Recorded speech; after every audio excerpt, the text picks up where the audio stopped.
ভাবনা, এই ভাবনা সত্যি হয়ে সামনে আসে, এটা হলো কঠোর সত্যি। কারণ ভাবনাই হলো সেই বীজ যা সত্যরূপী সেই চারাকে জন্ম দেয়, তাকে বিকশিত করে।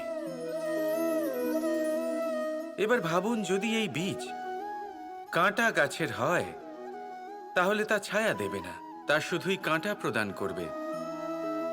সেইখানেই যদি এই বীজ বট গাছের হয় তাহলে তা এমন এক গাছে পরিণত হবে যা অনেক বছর ধরে অনেক মানুষকে ছায়া প্রদান করবে, পাখিদের বাসা হবে।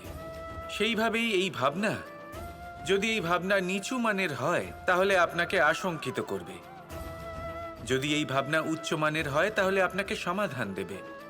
সেই জন্য ভেবেচিন্তে নিজের এই ভাবনা চয়ন করুন। এই ভাবনা আপনাকে আশঙ্কাও দিতে পারে, সমাধানও দিতে পারে। কি নির্বাচন করবেন আপনি? শঙ্কা নাকি সমাধান? নিচু মানের ভাবনা নাকি বড় মাপের ভাবনা? সিদ্ধান্ত আপনার। আসুন আমার সাথে ভালোবেসে বলুন, রাধা রাধা। পাওয়া এবং হারিয়ে ফেলা, এই দুই হলো জীবনের অভিন্ন অঙ্গ। আমরা যেমন কিছু পেয়ে থাকি তেমন কিছু হারিয়েও থাকি। কিছু স্বপ্ন সার্থক হয়, আবার কিছু লক্ষ্য অপূর্ণই থেকে যায়। জীবনে এটা হয়েই থাকে, প্রত্যেকের জীবনেই এটা হয়ে থাকে। কিন্তু কারোর সাথে দেখা হলে আমরা কি ধরনের কথা বলি? আমরা সেই কথাই বলি যা আমরা হারিয়েছি।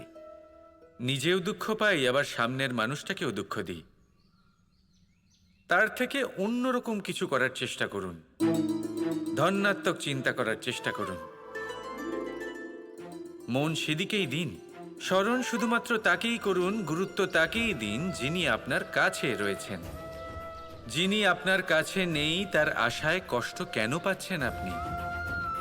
সেগুলিকেই প্রাধান্য দিন যা আজ এখন বর্তমানে আপনার কাছে রয়েছে। যেমন আমি কংস মামাকে স্মরণ করি না, যিনি আমার ছেলেবেলা নষ্ট করে দিয়েছেন।